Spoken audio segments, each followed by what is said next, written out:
जय हिंद फ्रेंड्स। हम लोग कवर करने वाले हैं इंडियन जियोग्राफी। जी हाँ, इसमें एक कंप्लीट एक मैराथन के रूप में आप इसे देखेंगे और इसमें हम कंप्लीट करेंगे जो है, और इसमें किसी भी प्रकार का डाटा, किसी भी प्रकार का कोई भी फैक्ट आपका छूटेगा नहीं, कुछ भी नहीं यहाँ पे हम लोग छोड़ने वाले हैं, सभी को कवर करेंगे और बिल्कुल जो है डिटेल में देखेंगे। सबसे पहले जो हम देखेंगे, कवर करेंगे जिस टॉपिक को, उसके बारे में देख लेते हैं। तो पहला टॉपिक हमारे सामने रहेगा भारत का सामान्य परिचय। जी हाँ, उसके बारे में जनरल इंट्रोडक्शन रहेगा हमारे सामने। इसके बाद हम लोग देखेंगे भारत की भूगर्भिक संरचना। तीसरे नंबर पे जो हम देखेंगे भारत का भौतिक विभाजन। इसके बाद हम लोग देखेंगे भारत का अपवाह तंत्र, भारत की जलवायु, भारत की मृदा, भारत की वनस्पति, भारत की प्रमुख झीलें, जिसमें हम ये भी देखेंगे कि कौन सी बड़ी झील है, कौन से प्रमुख बांध हैं, कहाँ उसकी लोकेशन है, सब कुछ, यानी जितना भी आपका जीके हो, ठीक है, इससे जुड़ा हुआ, इंडियन जियोग्राफी से जुड़ा हुआ कोई भी जीके हो, कोई भी जीएस हो, किसी भी प्रकार के आपके कोई भी स्टेट पीसीएस के एग्ज़ाम हों, ठीक, फिर आपके जो है किसी भी प्रकार की यूपी बोर्ड के एग्ज़ाम हों, किसी भी स्टेट पीसीएस के एग्ज़ाम हो, किसी कंपटीशन एग्ज़ाम हो, एसएससी सीजीएल जैसे कोई कंपटीशन एग्ज़ाम हो, उसमें भी यह आपका जो है काफ़ी ज़्यादा इम्पोर्टेंस रोल निभाएगा। क्यों? क्योंकि ये क्लास आप लोगों के यहाँ थोड़ी सी जो है लंबी क्लास आपको ये मिलेगी। इसमें हम सोच रहे हैं कि कम से कम इस तरीके से कवर किया जाए कि कोई भी डाटा आप लोगों को दूसरी जगह से ना पढ़ना पड़े। तो आइए अब हम लोग स्टार्ट करते हैं भारत के जनरल इंट्रोडक्शन से, भारत के सामान्य परिचय से। आपको इस क्लास में थोड़ी सी स्थिरता दिखेगी, हम थोड़ी सी अपनी स्पीड को यहाँ पे कम करेंगे। इसका कारण ये है क्योंकि जो है लंबी क्लास है, तो इसमें थोड़ा सा स्थिर होकर चलना पड़ेगा। और आप लोग भी आज देखते हैं कि जो है कौन अंतिम लक्ष्य तक, यानी कि जब तक इसका टारगेट पूरा नहीं हो जाता है, जितने समय तक पूरी क्लास चलती है, तब तक देखते हैं कि जो है कौन कौन साथ में लगे रहते हैं। और थकेगा जो, वही जो है अपना देखते हैं कौन लोग थकते हैं और कौन लोग साथ में रहते हैं। तो बाकी हम लोग स्टार्ट करते हैं, और यहाँ पे हम लोग स्टार्ट करेंगे सबसे पहले जनरल इंट्रोडक्शन से। तो जनरल इंट्रोडक्शन में हमें क्या क्या पढ़ना है, सबको हम लोग देखने वाले हैं, और इसके बाद हम देखेंगे लास्ट में इसका कोई भी टॉपिक जो भी स्टार्ट किया जाएगा, तो हर एक टॉपिक में आप देखेंगे तो स्टार्ट करने के बाद उसे एक बार थोड़ा सा रिवाइज के रूप में भी आप जो है आपके सामने थोड़ा सा प्रस्तुत किया जाएगा कुछ समय के लिए, फिर जो है आगे हम लोग बढ़ेंगे। तो आइए भारत का सामान्य परिचय यहाँ से हम लोग स्टार्ट करते हैं। और यहाँ पे हमें देखना है कि भारत जो है यह हमारे विश्व में इस क्षेत्र में दिखाई देता है। जी हाँ, यहाँ पे आपको भारत दिख रहा है, इंडिया आपको यहाँ पे दिख रहा है। ये आपका इंडिया किस गोलार्ध में है, और ये पूरा विश्व का आपका मानचित्र है। ये पूरे विश्व का मानचित्र है। इस पूरे विश्व के मानचित्र में, एक मिनट,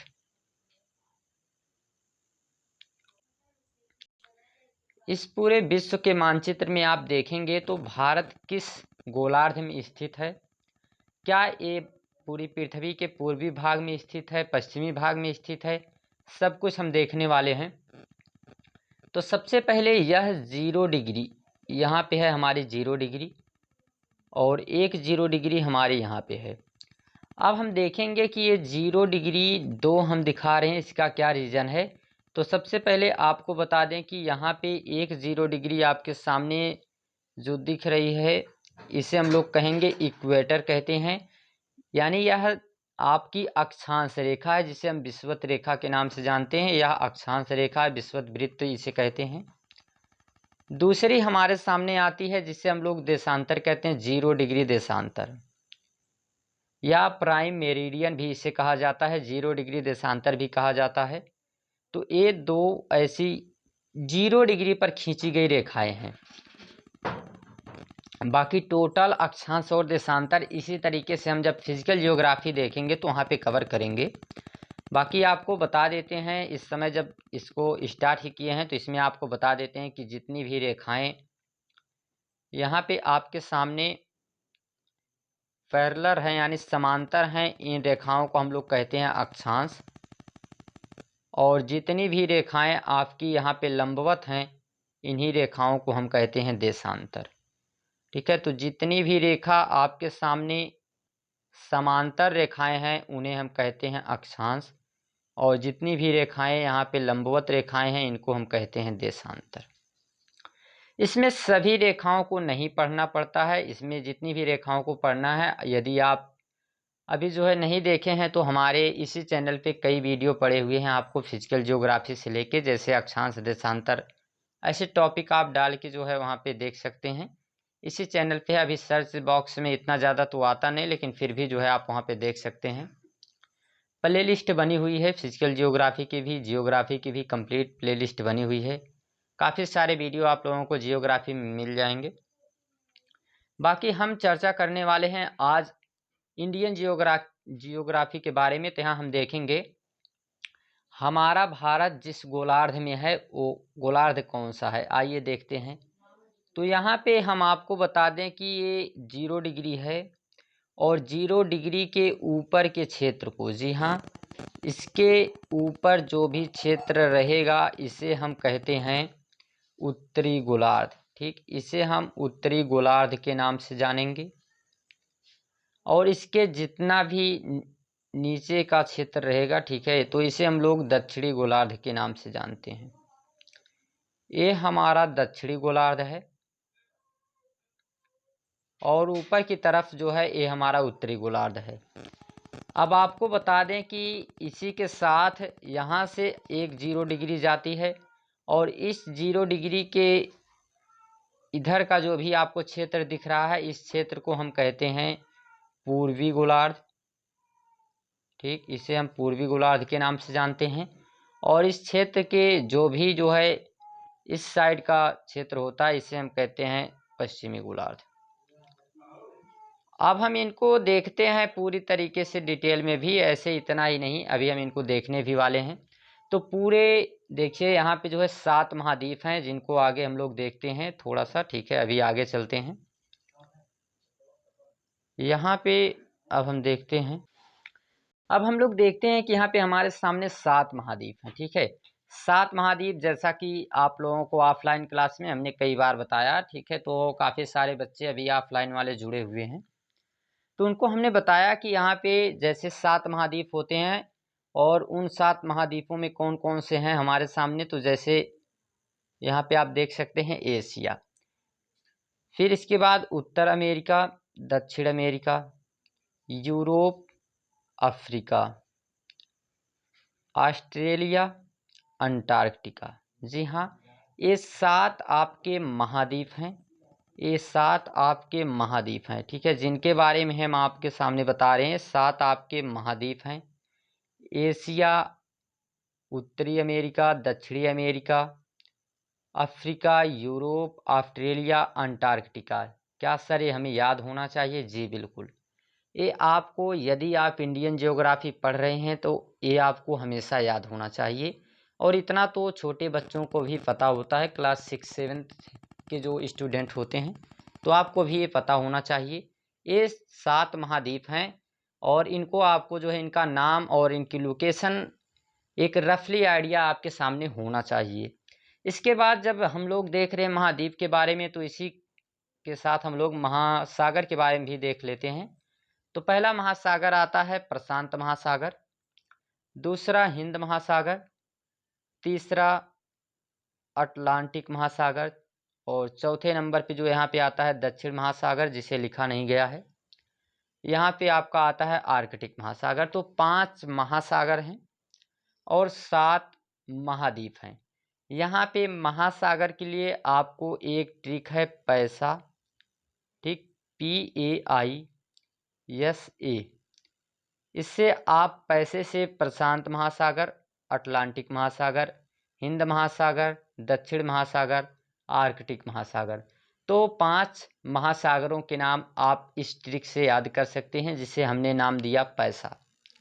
अब हम बात करते हैं कि जो अभी हम गोलार्ध की बात कर रहे थे, हेमिस्फेयर की बात कर रहे थे, तो उसे हम यहाँ पे आपके सामने दिखाते हैं एक दूसरे मैप में। यहाँ पे हम देख सकते हैं कि नॉर्दर्न हेमिस्फेयर यानी उत्तरी गोलार्ध कहते हैं जब भी हम 0 डिग्री से ऊपर की तरफ जाते हैं।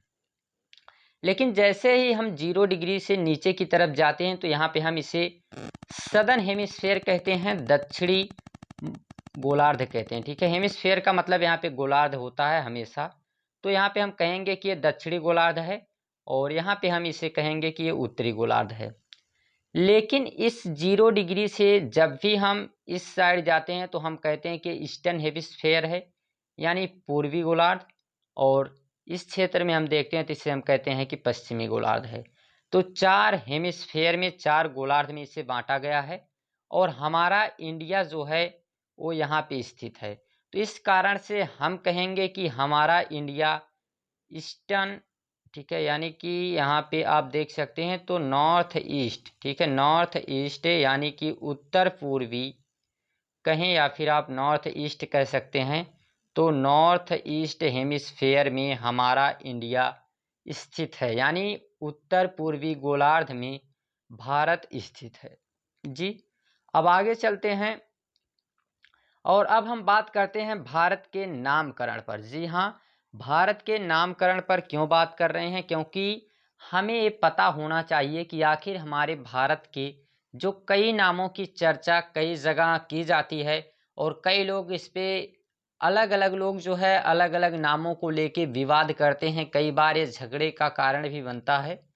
तो आइए हम इनके नामों पे देखते हैं और इनके क्या क्या नाम रहे हैं और क्या रीजन है इनके, अपने जितने भी नाम हैं उसके अलग अलग रीजन हैं और उन रीजन को भी हम देखने वाले, उन कारण को भी हम देखने वाले हैं।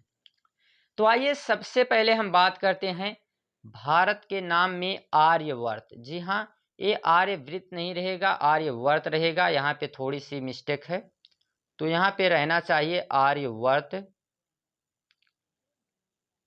ठीक, आर्यवर्त रहना चाहिए। तो यहाँ पे जो है प्राचीन ग्रंथों में आर्यों के आधार पे ये आर्य लोग जो आए थे सिंधु घाटी सभ्यता के समाप्ति के बाद आने वाले आर्य जो थे, इनके निवास स्थान के कारण भारत को आर्यवर्त कहा जाता है। जी हाँ, भारत को आर्यवर्त कहने का जो एक प्रमाणिक आधार माना जाता है वो है आर्यों का निवास स्थान।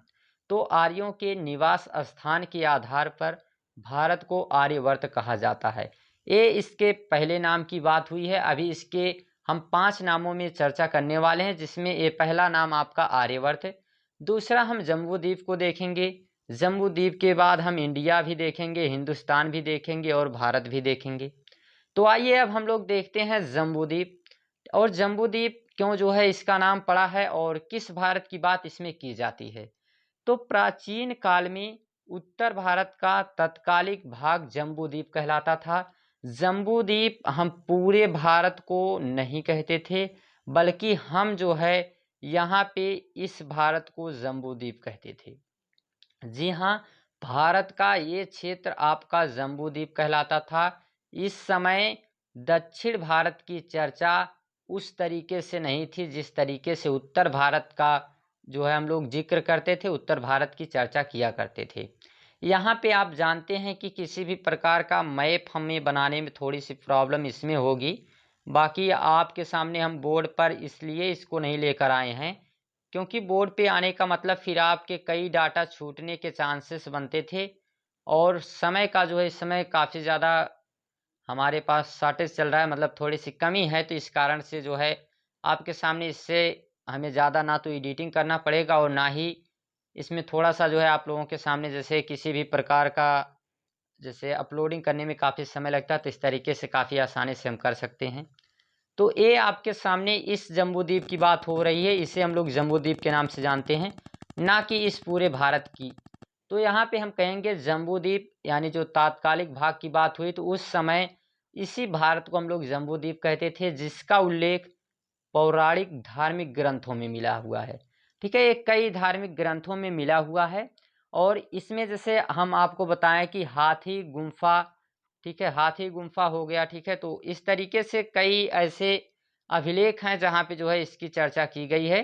तो आगे हम लोग देखते हैं हिंदुस्तान के बारे में। हिंदुस्तान नाम आखिर भारत का क्यों पड़ा, तो पर्सिया से आने वाले लोग जो थे उस समय, यानी जिसे आज हम ईरान के नाम से जानते हैं, उसे हम उस समय में पर्सिया के नाम से जानते थे। यहाँ से आने वाले लोग सबसे पहले सिंधु घाटी, जिसे हमने डिटेल में आप लोगों को बताया, तो सिंधु नदी इन्हें मिलती थी। भारत आने में इन्हें जो है सिंधु नदी मिलती थी। जी हाँ, आपको हम भारत यानी मैप के साथ थोड़ा सा देखते हैं। जी हाँ, तो ये हमारा भारत है और इस भारत के पास मानसरोवर झील के पास से एक नदी निकलती थी, सिंधु नदी। इस सिंधु नदी के इस क्षेत्र से ईरान से आने वाले लोग सबसे पहले इन्हें सिंधु नदी को पार करना पड़ता था, सिंधु घाटी को पार करना पड़ता था। इस कारण से ये लोग सिंधु को, इसे अपभ्रंश शब्दों में इसे जो है उचित शब्द नहीं प्रयोग करके, बल्कि इसे लोग हिंदू कहते थे। ठीक है, तो हिंदू से इन लोगों ने धीरे धीरे यहाँ के लोगों, यहाँ की इस नदी को हिंदू और यहाँ के निवासियों को हिंदुस्तान कहा। ठीक है, यानी इस देश को, इस क्षेत्र को हिंदुस्तान और यहाँ पे रहने वाले लोगों को हिंदू नाम प्रयोग किया गया। तो इसी कारण क्यों जो है, इसका क्या कारण रहा है, क्योंकि सबसे पहले सिंधु घाटी में प्रवेश करते थे और सिंधु का अपभ्रंश ये सिंधु ना कह के हिंदू कहते थे, जिसके कारण यहाँ के निवासियों को ये लोग हिंदू कहते थे और हिंदुओं के देश के कारण, यानी हिंदुओं के निवास स्थान के कारण इसे हिंदुस्तान नाम दिया करते थे, या फिर जो हिंदुस्तान नाम से इसका उल्लेख कई बार देखने को मिलता है। इसका जो पहला उल्लेख हमें मिला है वो 262 ईस्वी में सासानी अभिलेख में मिला है। सबसे पहले अगर इसका उल्लेख कहीं मिला है तो 262 ईस्वी में सासानी अभिलेख में इसका उल्लेख मिला है। आगे हम बात करते हैं कि आखिर इसका भारत नाम क्यों पड़ा है। तो भारत नाम इसका पड़ने के पीछे एक कारण था कि सर्वप्रथम उल्लेख इसका अगर कहीं मिलता है तो वायु पुराण में। जी हाँ, पुराण कई हैं जिसमें वायु पुराण है और वायु पुराण में इसका सबसे पहले उल्लेख मिलता है। ये किसके आधार पर रखा गया है, तो दुष्यंत और इनकी पत्नी शकुंतला के पुत्र भरत के नाम पे। ये भरत राजा दशरथ के पुत्र और राम के भाई भरत नहीं है, ये भरत दुष्यंत और उनकी पत्नी शकुंतला के पुत्र भरत हैं, जिन्होंने कहा जाता है जिनके बारे में कि जिन्होंने शेर को पकड़ा था और शेर के दांत को इन्होंने बचपन में ही गिन लिया था, यानी शेर के दांत को इन्होंने गिना था, काउंट किया था। तो ये काफ़ी प्रकर्मी शासक, काफ़ी प्रकर्मी राजा माने जाते थे। तो इन्हीं के आधार पे हमारे देश का नाम भारत पड़ा है। सबसे पहले जो प्रामाणिक उल्लेख है वो हाथी गुम्फा अभिलेख में भारत का उल्लेख मिलता है, और जो आपका हिंदुस्तान है तो हिंदुस्तान नाम जो है आपका ये सासानी अभिलेख में मिलता है। आइए आगे हम लोग देखते हैं कि आखिर ठीक है भारत, और कभी कभी हम भारत को ही इंडिया कहते हैं, तो इंडिया नाम किस तरीके से पड़ा हुआ है। तो इंडिया जो जेम्स अलेक्जेंडर, ठीक है, जेम्स अलेक्जेंडर, यह हिंदुस्तान का हा हटा के, ये अंग्रेज था तो इसे हा नहीं कह के बल्कि ये क्या कहता था, उसे हा को हटा के ये इंदू कहने लगा, और इस नाम पे इसका जो नाम था यहाँ से इंडिया बन गया। यानी हिंदुस्तान से ही ये आया है, ना कि भारत से। हिंदुस्तान नाम से ही हमारा इंडिया बना हुआ है। ये जो हा था, इस हा को हटाकर यह यहाँ पे इंदू नाम दिया गया, जिसके कारण जो है इसे अब इंडिया के नाम से जाना जाता है। ठीक है कि इतने नाम दिए गए हैं, जो 5 नाम हमारे सामने दिए गए, लेकिन क्या वास्तविकता में हम जो है इन 5 नामों का प्रयोग कर सकते हैं किसी आंसर राइटिंग में, या फिर किसी आंसर को लिखते समय हमें यदि ज़रूरत पड़े इसके बारे में कुछ चर्चा करने की, तो क्या जो है हम 5 नामों को लिखेंगे? तो जी नहीं, आप केवल 2 ही नामों का प्रयोग कर सकते हैं। एक तो भारत और अर्थात इंडिया, यानी भारत का मतलब ही यहाँ पे इंडिया माना गया है, जिसे संवैधानिक रूप में माना गया है, जिसे जो है संवैधानिक नाम दिया गया है, जिसे अनुच्छेद नंबर 1 जो है, आर्टिकल नंबर 1 है, इसमें बताया गया है। जब आप जो है पढ़ेंगे, जिसे आप नागरिक शास्त्र के नाम से जानते हैं, लेकिन वो आपका जो है राज्य व्यवस्था है, राजनीतिक शास्त्र होता है, उसमें आपका नागरिक शास्त्र केवल एक टॉपिक है, केवल एक आपके सामने सिटीजनशिप का टॉपिक है जिसे आप नागरिक शास्त्र के नाम से जानते हैं। तो ये जो है जब आप पूरी पॉलिटी के बारे में पढ़ेंगे तो वहाँ पे आप देखेंगे कि अनुच्छेद 1 क्या कहता है, भारत अर्थात इंडिया राज्यों का संघ है, जिसे हमने डिटेल में इसी चैनल पे आपके सामने प्रस्तुत किया है। आइए अब हम लोग देखते हैं कि ठीक है, यहाँ पे बताया गया है भारत अर्थात इंडिया राज्यों का संघ है, तो भारत के कितने स्टेट और कितने केंद्र शासित प्रदेश हैं इनके बारे में देखते हैं। यानी कहने का मतलब है जो आपका आर्टिकल पहला है ये बताता है कि हमारे यहाँ कितने राज्य और कितने केंद्र शासित प्रदेश हैं, कितनी यूनियन टेरिटरी हैं, तो इनके बारे में हम चर्चा करते हैं। सबसे पहले हम देखते हैं यूनियन टेरिटरी जो कि कम होती हैं, इसलिए हम इनके बारे में पहले चर्चा करेंगे और इसके बाद हम देखेंगे टोटल स्टेट के बारे में। तो आपको बता दें कि 28 स्टेट हैं यहाँ पे और 8 यूनियन टेरिटरी है। 8 यूनियन टेरिटरी जो हैं इनके नाम अभी हम आपको नाम और लोकेशन दिखा देते हैं, इसके बाद हम लोग टोटल 28 स्टेट को भी देखेंगे। तो सबसे पहला जो हमारे सामने आता है लद्दाख, इसके बाद जम्मू कश्मीर, ये दोनों आपके केंद्र शासित प्रदेश हैं। पहले ये भी राज्य हुआ करते थे लेकिन इन्हें केंद्र शासित प्रदेश बना दिया गया है। इसके बाद दिल्ली जो कि आपके देश की राजधानी है, तो ये भी केंद्र शासित प्रदेश में यूनियन टेरिटरी में आती है। सिर्फ 2 राज्यों की राजधानी चंडीगढ़ पंजाब और हरियाणा की राजधानी है और ये हमेशा विवाद में रहती थी क्योंकि 2 राज्यों की राजधानी होने के कारण ये हमेशा विवादित रहती थी। इसी कारण से इसे केंद्र शासित प्रदेश में अपनाया गया है, केंद्र शासित प्रदेश इसे घोषित किया गया है। इसके बाद जो दादर नगर हवेली और दमन एंड दीव जो 2 अलग अलग हुआ करते थे इन्हें एक ही बना दिया गया है, यानी अब केवल इन्हें दमन और दीव के नाम से जाना जाएगा या फिर एक ही में आप कह सकते हैं दादर नगर हवेली दमन एंड दीव, जिसे अब एक नाम दिया गया है, एक ही में रहेगी, ये अब अलग अलग नहीं है। इसके बाद हम आते हैं तो पुडुचेरी आप देख सकते हैं तमिलनाडु में यहाँ पे दिखाया जा रहा है लोकेशन की तमिलनाडु में यह स्थित है। और इसके बाद हम बात करें तो 2 द्वीप समूह हैं जिसमें पहला आता है लक्षद्वीप, दूसरा अंडमान निकोबार। तो 2 द्वीप समूह हैं और इन्हें भी यूनियन टेरिटरी माना गया है। तो पूरी तरीके से 8 केंद्र शासित प्रदेश हैं जिनकी हम चर्चा यहाँ पे कर रहे हैं, जिनके नामों के बारे में हमने देखा और इसी के साथ हमने इसके लोकेशन के बारे में भी देखा। आगे हम लोग चलते हैं और आगे हम लोग देखते हैं टोटल स्टेट के बारे में। जो हमारे 28 स्टेट हैं इनके बारे में हम लोग चर्चा करने वाले हैं। तो इससे पहले थोड़ा सा जो है 1 मिनट के लिए रुकते हैं, 1 मिनट। सो अब हम लोग देखते हैं टोटल यूनियन टेरिटरी को हमने देखा।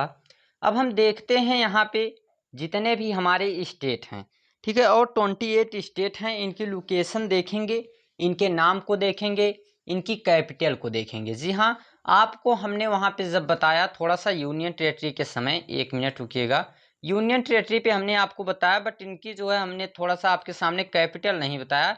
तो आइए हम कैपिटल को भी आपको बता देते हैं, ठीक, जस्ट जो है 1 मिनट आप रुकिएगा और आपको हम कैपिटल भी बता देते हैं। तो सबसे पहले कैपिटल का मतलब राजधानी, ठीक है, तो राजधानी को भी आपको हम बता देते हैं। लद्दाख की राजधानी लेह रहेगी। जम्मू कश्मीर की राजधानी श्रीनगर है। जी हाँ, जम्मू कश्मीर की राजधानी श्रीनगर, लद्दाख की राजधानी लेह है।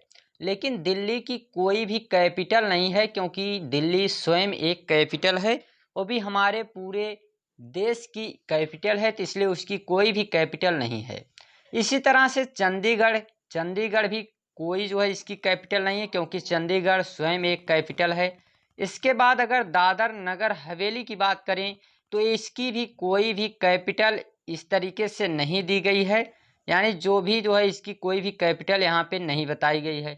लेकिन हम देखते हैं तो यहाँ पे जो एक पुडुचेरी आती है तो इसकी भी कोई भी कैपिटल नहीं है। लेकिन 2 जो हमारे सामने अलग से जो आए थे अभी जो है आपके सामने द्वीप, और इन द्वीप समूहों के जो हमने बताया था आप लोगों को कि ये भी जो है हमारे यूनियन टेरिटरी हैं।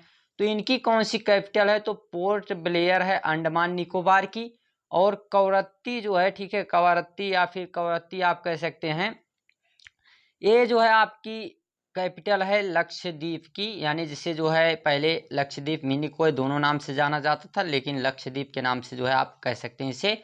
तो लक्षद्वीप की राजधानी कवरत्ती है। आइए अब हम लोग इसके स्टेट के बारे में देखते हैं, टोटल जितने भी स्टेट हैं।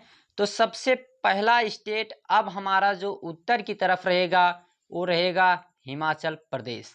जी हाँ, अब हिमाचल प्रदेश हमारा जो है यहाँ पे स्टेट रहेगा सबसे उत्तरी स्टेट। जी हाँ, इसकी अगर आप बाउंड्री देखेंगे तो किस किस स्टेट से लगती है, यहाँ पे आप थोड़ा सा देखते चलिएगा तो आपको आसानी होगी।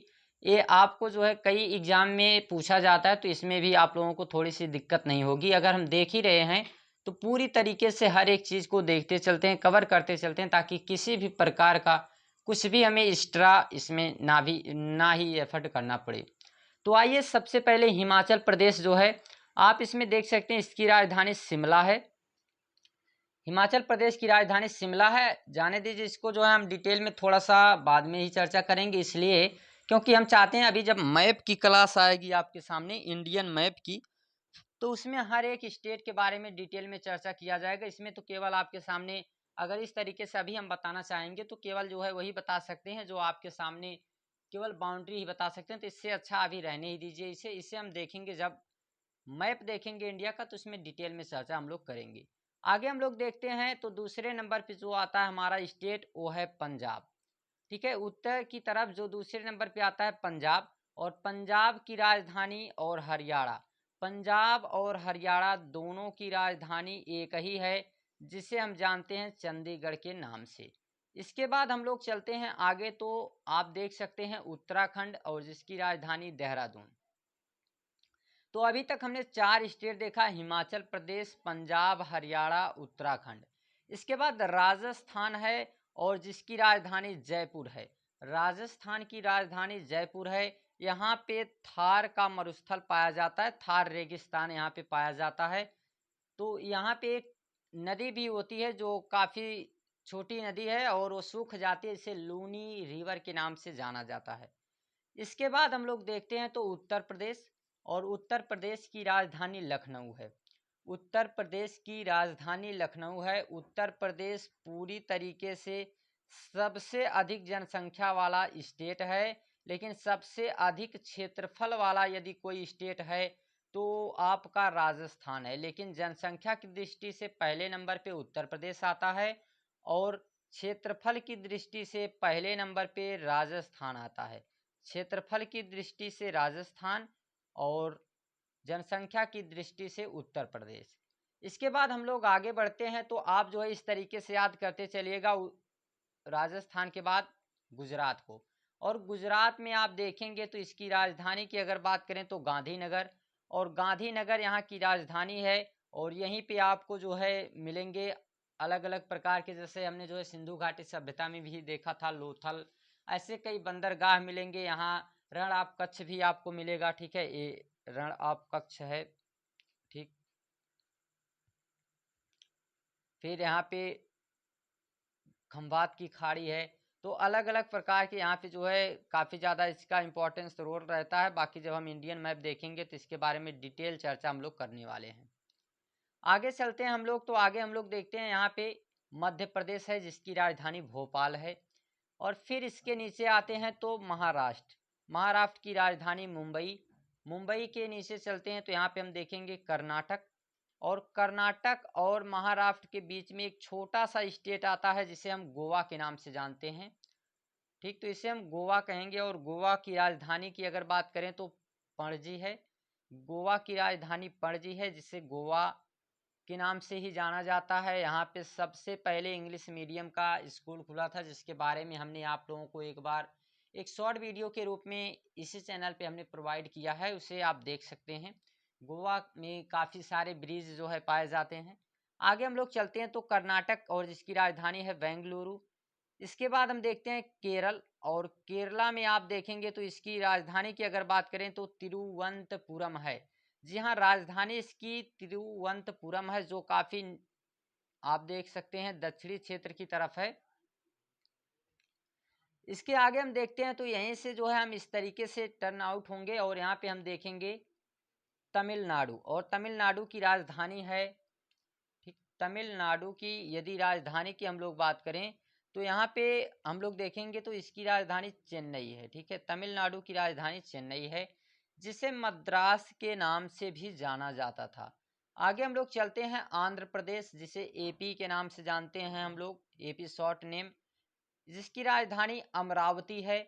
और फिर इसी से कटा हुआ एक भाग है तेलंगाना, और तेलंगाना की राजधानी हैदराबाद। हैदराबाद से आगे हम लोग बढ़ते हैं तो यहाँ पे दो स्टेट आते हैं, और ये दो स्टेट, एक तो छत्तीसगढ़ जिसकी राजधानी रायपुर, और फिर एक स्टेट है उड़ीसा जिसकी राजधानी भुवनेश्वर। अब हम इसके बाद देखते हैं, यहाँ पे थोड़ा सा जो है कन्फ्यूजन आपको लगेगा कि यहाँ पे बिहार है उत्तर प्रदेश के बगल में, और बिहार से ही काट के बनाया गया है झारखंड। जी हाँ, ये झारखंड है, लेकिन ये यहाँ ऊपर तक सिक्किम तक नहीं लगता है, जबकि जो पश्चिम बंगाल है और इसकी राजधानी कोलकाता है, ठीक है, कोलकाता, पहले का कलकत्ता आज का कोलकाता, तो इसे, इसकी बाउंड्री सिक्किम तक लगती है। तो इसे आप ध्यान दीजिएगा, ये थोड़ा सा जो है जब हम लोग पड़ोसी देश के बारे में पढ़ते हैं या फिर जो है उनकी बाउंड्री के बारे में पढ़ते हैं, थोड़ा सा ये संकट पैदा करता है, तो इसलिए इसे ध्यान दीजिएगा कि इसकी बाउंड्री सिक्किम तक लगती है। इसके बाद हम देखते हैं सेवन सिस्टर, और इससे पहले एक छोटा से जो अंगूठे वाला क्षेत्र है, इसे हम लोग सिक्किम के नाम से जानते हैं, जिसकी राजधानी गंगटोक है। आगे हम लोग बढ़ते हैं तो आगे सेवन सिस्टर में आएगा पहले नंबर पे आपके सामने असम, जिसकी राजधानी की बात करें तो दिसपुर है, और मेघालय जो पहाड़ी वाला क्षेत्र है, और मेघालय की राजधानी शिलोंग है, शिलोंग इसकी राजधानी है। आगे हम लोग देखते हैं तो अरुणाचल प्रदेश, और अरुणाचल प्रदेश की राजधानी ईटानगर। जी हाँ, अरुणाचल प्रदेश की राजधानी ईटानगर। और इसके बाद नमामि के नाम से जानते हैं नागालैंड, मणिपुर, मिजोरम। नागालैंड की राजधानी कोहिमा, मणिपुर की राजधानी इम्फाल, और मिजोरम की राजधानी आइजोल। और लास्ट में एक स्टेट आता है, काफ़ी छोटा स्टेट है, जिसे त्रिपुरा के नाम से जानते हैं, राजधानी इसकी अगरतला है। अब अगर बात करें हम लोग कि स्टेट कितने हुए, तो हमारे 28 स्टेट को हमने कवर कर लिया। बाकी आप जानते हैं कि जब मैप देख रहे हैं तो इसमें थोड़ा सा आप देख सकते हैं कि ये जो क्षेत्र आपका लगता है थोड़ा सा, तो यही क्षेत्र आपके अफगानिस्तान का लगता है। इसके बाद ये पाकिस्तान आपका इसलिए कह रहे हैं क्योंकि ये सब हम ही लोगों का है, मतलब कि हमारे अखंड भारत के हिस्से हैं। बाकी अभी उस तरीके से भले ही हम लोगों में विवाद रहता है, लेकिन ये भी जैसे पड़ोसियों से हमारा रिश्ता होता है, उसी तरीके से हमारे पड़ोसी देश के साथ रिश्ता होता है। तो ये भी जो है एक ना एक दिन ऐसा आएगा जब फिर से अखंड भारत बनेगा और उसमें ये सभी सम्मिलित होंगे। बाकी देखते हैं कब हम लोगों की इच्छाएं पूरी होती हैं।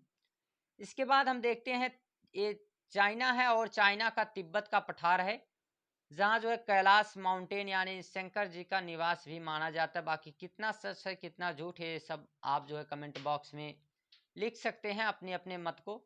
आगे हम लोग देखते हैं तो ये नेपाल रहा, जो कि हमारा पड़ोसी देश है और काफ़ी अच्छे रिश्ते इसके साथ बने रहते हैं।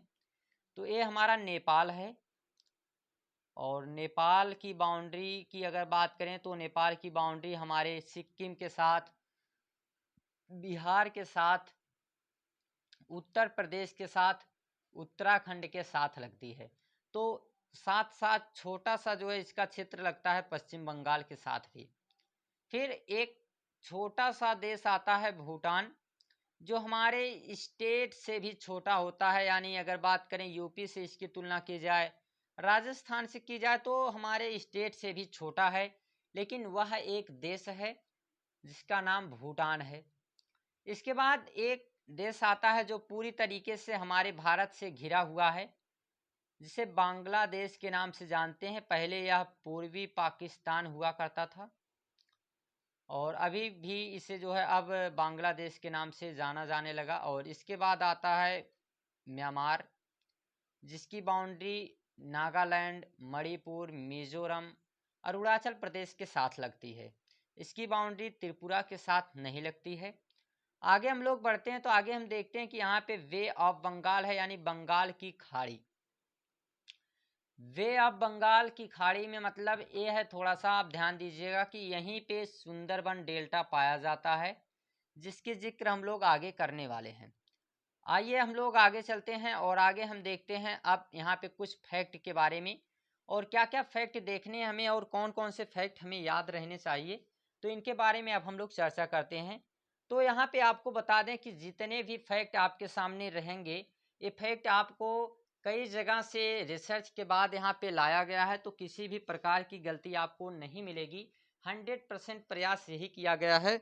बाकी ठीक है कि थोड़ी सी कंटेंट टीम में अगर कोई जो है प्रॉब्लम आपको दिखे, ठीक है, उसे हम सुधारने की कोशिश तो करेंगे। यदि कोई दिक्कत रहेगी, वैसे पूरा प्रयास, भरसक प्रयास यही किया गया है, किसी भी प्रकार से जो है यहाँ पे आपके सामने डाटा जो है वो डाटा में आपको समझौता किसी प्रकार का ना करना पड़े। तो आइए देखते हैं सबसे पहले फैक्ट के रूप में। और 4 डिग्री, यहाँ पे 8 डिग्री, ठीक है, यहाँ पे क्या बताया जा रहा है, 8 डिग्री। एक क्या बात हो रही है, भारत के विस्तार की बात हो रही है।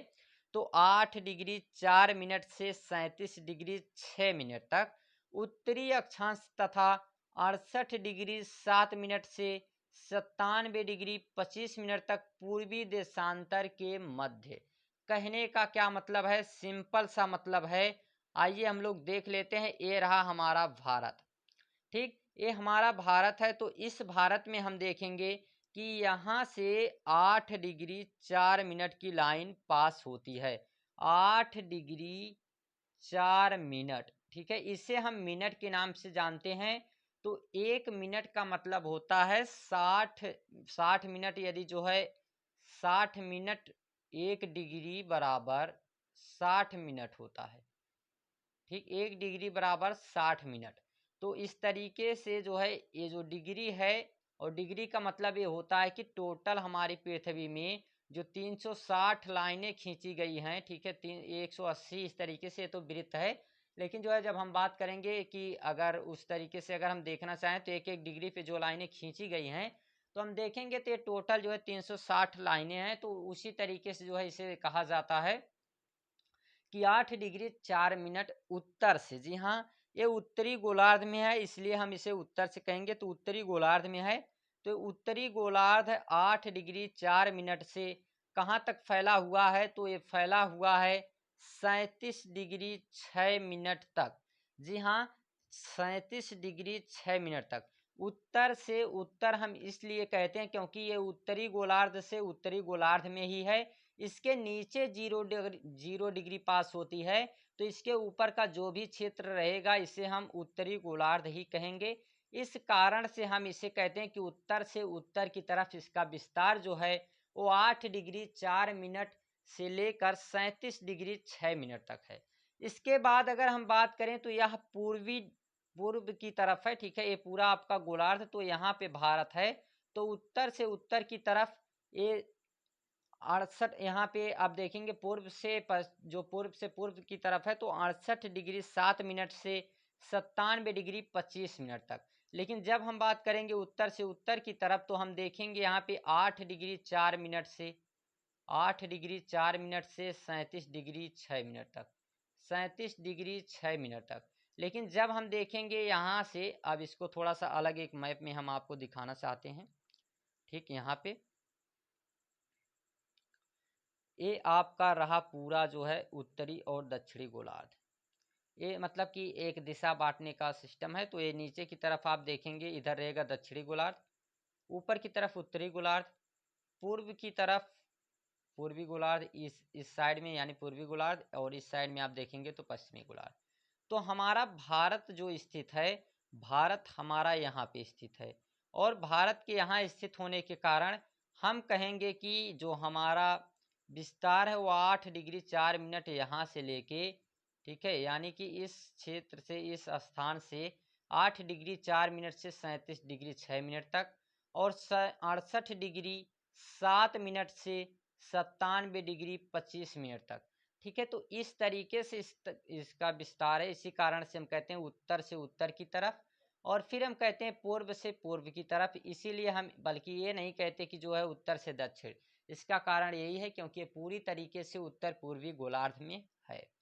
आगे देखते हैं हम लोग तो आगे क्या कहता है ये हमारा फैक्ट और हमारे डाटा क्या कहते हैं, तो आगे हम देखते हैं कि 82.5 डिग्री, जी हाँ 82.5 डिग्री उत्तर, यहाँ पे 82.5 डिग्री जो पूर्वी देशांतर है, ये भारत के मध्य से प्रयागराज के निकट नैनी से पास होता है। क्या कहने का मतलब है सर?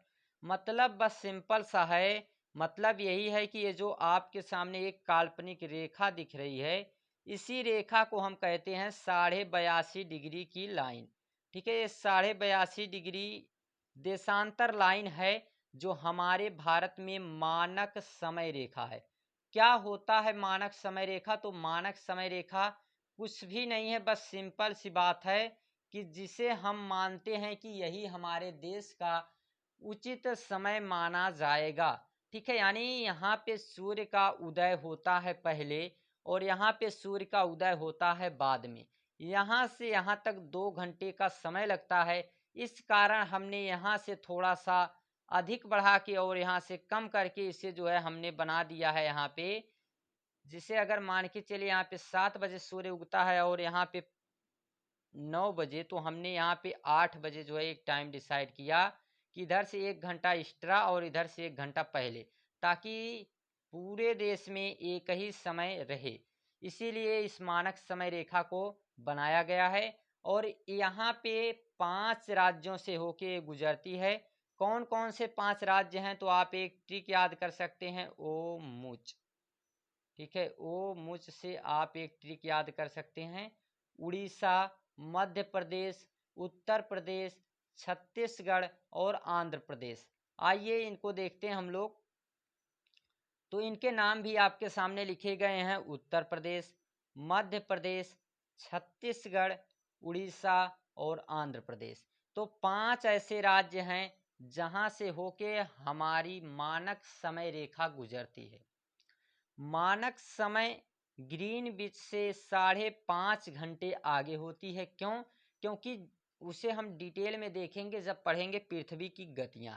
बाकी आपको बता दें 0 डिग्री देशांतर है, तो हम लोग पूर्व की तरफ हैं, तो पूर्व से ही सूर्य का उदय होता है, तो हम लोग 5.5 घंटे आगे इसलिए रहते हैं क्योंकि हम उसकी तुलना में जो बात करें अगर समय की, तो 82.5 डिग्री आगे हैं। ठीक है, 82.5 डिग्री का मतलब हो जाएगा कि इसे यदि हम निकालना चाहें तो एक दिन जो है यानी कि 24 घंटे, 24 घंटे बराबर, ठीक, इसको थोड़ा सा आपको समझाने की कोशिश करते हैं। 24 घंटे बराबर 365 डिग्री। कहने का मतलब है कि 24 घंटे में 365 डिग्री घूमती है पृथ्वी। तो यहाँ पे जब हम निकालेंगे कि 1 घंटे में कितनी घूमेगी, तो चॉकलेट के नियम से इसका इसमें जो है हम मल्टीप्लाई कर देंगे, इससे भाग कर देंगे, तो हो जाएगा 360 और बटे में 24। तो यहाँ पे हम देखेंगे तो 15 आएगा हमारे सामने, यानी 1 घंटे बराबर 15 डिग्री। 1 घंटे में हमारी पृथ्वी, ठीक है, 1 घंटे में हमारी पृथ्वी 15 डिग्री घूमती है। 1 घंटे में 15 डिग्री घूम रही है। तो हमारे देश में जो अंतर है, यानी आप यहाँ से यहाँ तक देख सकते हैं, जो हमने आपको बताया कि यहाँ 68 डिग्री से 97 डिग्री तक, तो यहाँ से आप देखेंगे तो करीब करीब आपको 30 डिग्री का डिफरेंट मिलेगा, 30 डिग्री का अंतर मिलेगा। तो यानी 2 घंटे का समय लग रहा है। तो जब 1 घंटे बराबर हमने निकाला यहाँ से, 1 घंटे बराबर ये 15 डिग्री घूम रही है, तो 82 डिग्री घूमने में कितना समय लगेगा?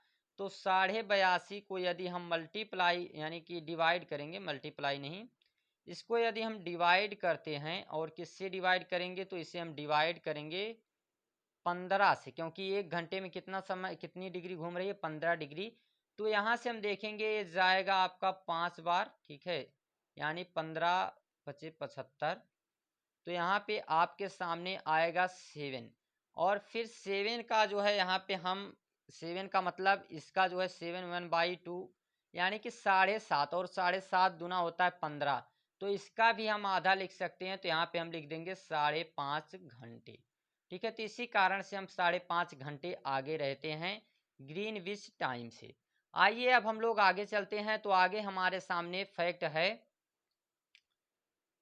अभी यहीं पे यहाँ तक हमने जो है जो भी फैक्ट था आपको बता दिया। अब कर्क रेखा की बात थोड़ी सी कर लेते हैं। कर्क रेखा हमारे देश से 8 राज्यों से होकर गुजरती है और हमारे देश को, हमारे भारत को यह लगभग मध्य से 2 भागों में डिवाइड करती है, बांट देती है। जी हाँ, कर्क रेखा 8 राज्यों से गुजरती है। इसमें कौन कौन से स्टेट हैं? तो गुजरात, राजस्थान, मध्य प्रदेश, छत्तीसगढ़, झारखंड, पश्चिम बंगाल, त्रिपुरा और मिजोरम। इसके लिए एक ट्रिक है, मित्र पर गमछा झार। ठीक है, आपके सामने एक ट्रिक है कि मित्र पर गमछा झार। ये ट्रिक आपको याद रखने में थोड़ी सी जो है हेल्प करेगी। एक मिनट रुकिएगा।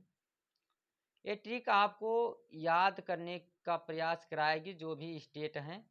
तो मित्र से हो जाएगा यहाँ से मिजोरम, त्रा से त्रिपुरा, और ये जो पा आपके सामने दिख रहा है यानी पश्चिम बंगाल। ठीक है, इससे हो जाएगा पश्चिम बंगाल। रा से राजस्थान और झा से झारखंड। ठीक है, मित्र पर गमछा, यहाँ पे बीच में हमने एक चीज छोड़ दिया, गमछा। गमछा से हो जाएगा यहाँ पे गा से गुजरात, और मा से हो जाएगा मध्य प्रदेश, छा से हो जाएगा छत्तीसगढ़, और यहाँ पे झा से हो जाएगा आपका झारखंड, और रा से हो जाएगा राजस्थान। तो आपके टोटल जितने स्टेट हैं वो 8 स्टेट केवल एक ही ट्रिक पे बनेंगे, और वो ट्रिक है आपके सामने, मित्र पर गमछा झार। जी हाँ, मित्र पर गमछा झार, ये ट्रिक आप याद रख लीजिएगा। इस ट्रिक के माध्यम से आपको काफ़ी हेल्प होगी ये 8 स्टेट के नाम को याद करने में। तो आप इस ट्रिक को याद रखिएगा, मित्र पर गमछा झार। आगे हम देखते हैं, कर्क रेखा भारत को जो है 2 भागों में बांटता है। कौन से 2 भाग? तो एक उष्ण कटिबंधी और दूसरा उपोष्ण कटिबंध। अब देखिए, उष्ण कटिबंध किसे कहते हैं, तो इसके बारे में भी थोड़ी सी चर्चा कर लेते हैं। यहाँ पे होता है हमारा 0 डिग्री। इस 0 डिग्री में ढेर सारी लाइनें खींची गई। तो जो 0 डिग्री यहाँ पे, ये आपकी पृथ्वी है। 0 डिग्री नहीं, एक मिनट रुकिएगा। ये आपकी पृथ्वी है और इस पृथ्वी में एक खींची गई है 0 डिग्री। ठीक है, ये 0 डिग्री है और इसके ऊपर जो है 2 लाइनें खींची गई हैं। एक तो यहाँ पे खींची गई है, एक यहाँ पे। अब एक लाइन यहाँ खींची गई है, एक लाइन यहाँ खींची गई है। ए लाइन 23 यानी कि 23.5 डिग्री की है और ए लाइन भी 23.5 डिग्री की है। लेकिन फर्क क्या है कि ये जो है आपकी नॉर्थ में है, ये साउथ में है। तो हम इस क्षेत्र को, जो भी हमारे बीच में ये क्षेत्र आता है खाली स्थान, इस क्षेत्र को उष्ण कटिबंध कहते हैं। इसके ऊपर के क्षेत्र को, इस क्षेत्र को हम उपोष्ण कटिबंध कहते हैं, और इसके ऊपर के क्षेत्र को हम शीतोष्ण कटिबंध कहते हैं, और एकदम ऊपरी क्षेत्र को यहाँ पे हम शीत कटिबंध कहते हैं, जिसे हम डिटेल में आगे पढ़ेंगे। तो यहाँ पे इसी कारण से हमारा भारत, जब कर्क रेखा यहाँ से पास होती है तो इसके नीचे के क्षेत्र को उष्ण कटिबंध और इसके ऊपर के क्षेत्र को हम लोग उपोष्ण कटिबंध के नाम से जानते हैं। आगे हम देखते हैं, तो आगे हम जानते हैं कि ये सब होने के बाद भी, यानी उपोष्ण और उष्ण कटिबंध होने के बाद भी, हमारे भारत की जलवायु मानसूनी जलवायु है। ऐसा क्यों? तो इसके पीछे जो है कई कारण हैं। उन सभी कारण को आज हम लोग देखेंगे। अभी इसमें हम इंडियन मानसून को भी डिस्कस करेंगे, इंडियन मानसून पे भी हम लोग चर्चा करेंगे। तो इसमें हम डिस्कस करेंगे। आगे हम लोग देखते हैं इंडियन मानसून के बारे में, अभी देखेंगे। सबसे पहले अभी जो चीज़ हम देख रहे हैं इसके बारे में चर्चा कर लेते हैं। अब हम लोग थोड़ा सा आगे बढ़ते हैं और यहाँ पे आपको बताया जाएगा। ठीक है, कुछ डाटा ही है यहाँ पे, फैक्ट ही है अभी। तो फैक्ट में देखिए, एक है कि भौगोलिक क्षेत्रफल कितना है, तो 32,87,263 वर्ग किलोमीटर इसका क्षेत्रफल है। क्या कहने का मतलब है? मतलब सिंपल सा है कि ये जो टोटल आपके भारत का क्षेत्रफल है, ये टोटल क्षेत्रफल कितना है, तो ये टोटल क्षेत्रफल आपके भारत का 32,87,263 87,263 वर्ग किलोमीटर है। जी हाँ, ये कई जगह केवल यानी 32.8 लिख दिया जाता है, यानी उतना लाख वर्ग किलोमीटर पूरा डाटा नहीं देता, लेकिन यहाँ आपके सामने हम पूरा डाटा प्रोवाइड कर रहे हैं। अब आगे हम बात कर लेते हैं। तो विश्व के कुल क्षेत्रफल का 2.4%। कहने का क्या मतलब है कि ये पूरा हमारा विश्व है, ठीक है, ये पूरी हमारी पृथ्वी है, और इस पृथ्वी पे केवल क्षेत्रफल की दृष्टि में यदि हम देखें तो केवल 2.43%, केवल 2.43%, बहुत ही छोटा डाटा है। लेकिन इसमें जनसंख्या की बात करें तो 17%, ठीक है, 17% से अधिक जनसंख्या भी हो चुकी है। अब जो है हम नया डाटा देखेंगे तो और भी ज़्यादा है, लेकिन क्षेत्रफल की दृष्टि में केवल 2.43% इसका क्षेत्रफल है, ठीक। और क्षेत्रफल की दृष्टि से विश्व का 7वां बड़ा देश है, क्षेत्रफल की दृष्टि से विश्व का 7वां बड़ा देश है। अभी हम देखने वाले हैं कि कौन कौन से इनके छोटे देश हैं, जिसके लिए ट्रिक भी होती है, रुख चीन अब आ भारत। कई ट्रिक आप भी बना सकते हैं, तो इसमें जो है ये भी ट्रिक है। लेकिन जनसंख्या की दृष्टि से विश्व का दूसरा अगर बड़ा देश कोई है तो भारत है। अभी जो है ये 2040 के आसपास आप देखेंगे तो जनसंख्या की दृष्टि में पहले स्थान पे हमारा भारत होगा। विश्व की कुल जनसंख्या का 17.5% है भाग। लेकिन अभी ये पुराना डाटा है, नया डाटा और भी जो है अच्छी तरीके से आपको बताएगा कि कितनी जनसंख्या है। आगे हम लोग चलते हैं तो देख लेते हैं कि आखिर कौन कौन से वो देश हैं जो हमारे भारत से बड़े हैं, क्षेत्रफल की दृष्टि से भी और पॉपुलेशन की दृष्टि से भी, मतलब जनसंख्या की दृष्टि से भी। तो आइए देखते हैं। सबसे पहले नंबर पे आता है रसिया। रसिया यानी रूस। ये क्षेत्रफल की दृष्टि से हमारे भारत से काफ़ी ज़्यादा बड़ा है। जी हाँ, 1,70,98,242 वर्ग किलोमीटर इसका क्षेत्रफल है। और टोटल एरिया की अगर बात करेंगे तो ये अलग अलग मतलब दिखाया गया है, बट जो है आप इसको केवल याद रखिएगा, ठीक है। टोटल आप जो है केवल इसको याद रख लीजिएगा, और ज़रूरी नहीं है कि डाटा याद रहे, बस इतना याद रहना चाहिए कि पहले नंबर पे रसिया आता है, दूसरे पे कनाडा जो 11% रसिया, 6.1% आपका कनाडा। चाइना आता है, चाइना 6.3%। यूनाइटेड स्टेट यानी अमेरिका जो है यह 6.1%। पाँचवें नंबर पे ब्राज़ील आता है जो कि 5.6%।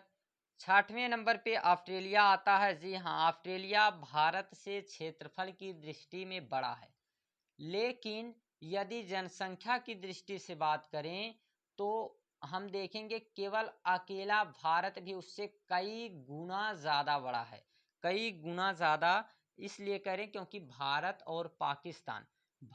और पाकिस्तान दोनों क्षेत्रफल को मिला के दोगुना करने के बाद ऑस्ट्रेलिया जितना बड़ा क्षेत्रफल होता है। लेकिन यदि जनसंख्या की दृष्टि में देखते हैं तो भारत उसके कई गुना जो है अत्यधिक जनसंख्या को अकेले रखा हुआ है। इसके बाद 7वें नंबर पे आता है इंडिया, और 7वें नंबर पे इंडिया के बाद 8वें नंबर पे आता है अर्जेंटीना। इंडिया पूरी तरीके से 7वें नंबर पे है, और ये क्षेत्रफल की दृष्टि से, जनसंख्या की दृष्टि से दूसरे नंबर पे है। अगर बात करें 9वें नंबर पे कजाकिस्तान और 10वें नंबर पे अल्जीरिया। तो हमें याद रखना है रुख चीन अब आ भारत से भी आप याद रख सकते हैं। आप कोई भी रास्ता अपना सकते हैं, बस आपको याद होना चाहिए। तो रुख चीन, ठीक है, ये ट्रिक आपके सामने है। अब आ भारत हमें लिख देना चाहिए था, थोड़ा सा ट्रिक भी, बट हमने ज़्यादा समय लगता इसलिए लिखा नहीं उस समय,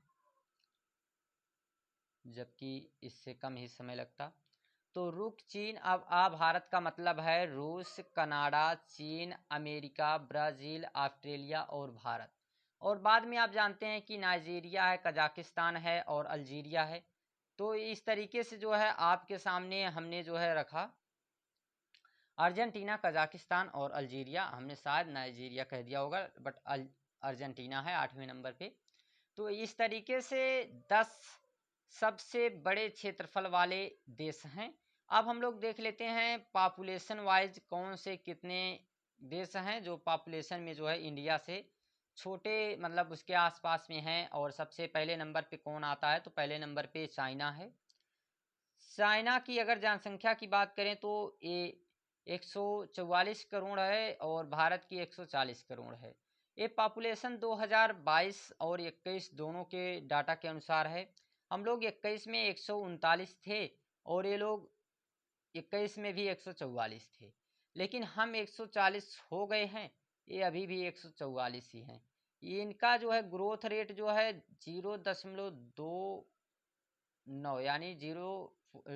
यानी 0.29% है। लेकिन भारत की अगर हम बात करें ग्रोथ रेट, तो ये यहाँ की ग्रोथ रेट आप देख सकते हैं तो 95%, 0.95% जो है यहाँ की है। लेकिन सबसे अधिक अगर ग्रोथ रेट किसी का है तो सबसे अधिक ग्रोथ रेट में आएगा हमारा नाइजेरिया। ठीक है, सबसे अत्यधिक अगर ग्रोथ रेट किसी का है तो नाइजेरिया का। बट फिर भी अभी कितनी भी ग्रोथ रेट रहे, हमारे भारत का साथ तो नहीं ही पा सकता है। ठीक है, उसके मुकाबले पे तो खड़ा नहीं ही हो सकता है जनसंख्या के मामले में।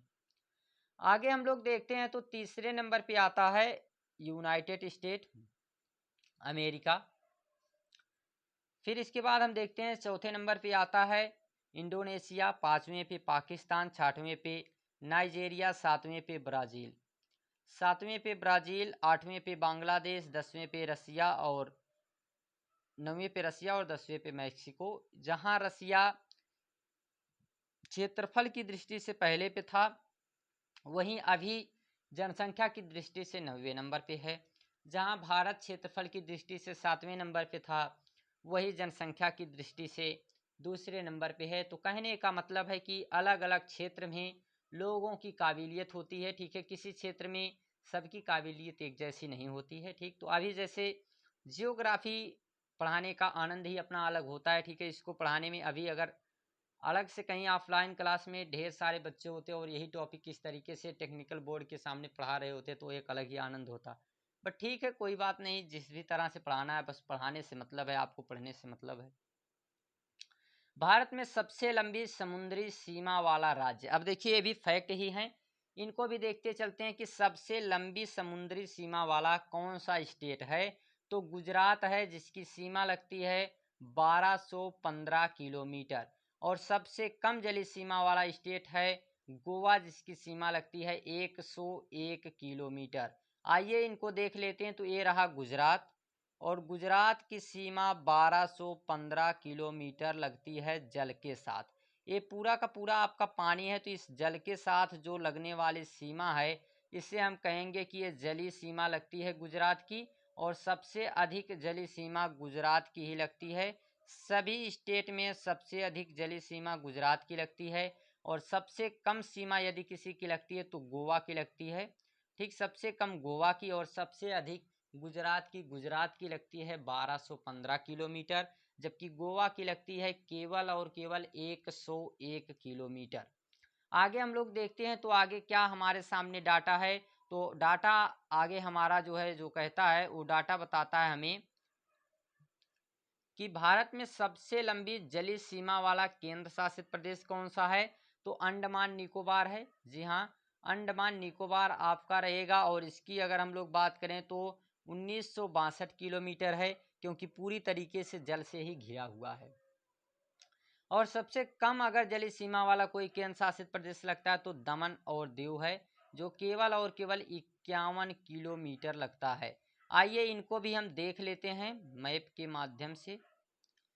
तो इसे थोड़ा सा यहाँ पे देखना जो है काफ़ी बेहतर रहेगा। ये रहा हमारा दमन और दीव, ये दमन और दीव है। ये लगता है केवल और केवल 51 किलोमीटर केंद्र शासित प्रदेश में जलीय सीमा। और सबसे अधिक जलीय सीमा लगती है अंडमान निकोबार की। ठीक है, जो कि आप देख सकते हैं 1951 है। 1962 शायद था, 1962 किलोमीटर इसकी सीमा लगती है। जबकि दमन और दीव की सीमा की अगर बात करें तो ये जो है आपका केवल 51 किलोमीटर लगता है। गोवा जो केवल और केवल 101 किलोमीटर की सीमा लगती है गोवा की।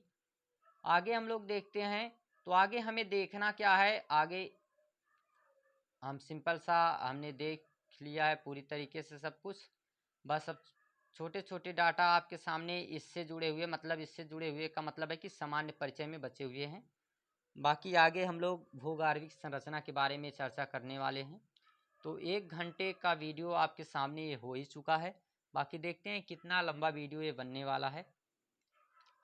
तो हो सकता है कि छोटे छोटे टुकड़े में ना इसे बनाया जाए, एक मैराथन क्लास के रूप में ही आपके सामने लाया जाए। तो आइए आगे जो है एक बात करते हैं कि आखिर कितने ऐसे स्टेट हैं जो समुद्री सीमा को छूने वाले राज्य हैं, जैसे गुजरात, आंध्र प्रदेश, तमिलनाडु, महाराष्ट्र, केरल, उड़ीसा, कर्नाटक, पश्चिम बंगाल और गोवा। ऐसे नहीं याद करिएगा, आप डायरेक्ट देखते चलिए और अपने माइंड में एक मैप बनाइए और वहाँ पे देखते चलिए। पहले नंबर पे आपका गुजरात, 1 मिनट रुक जाइएगा।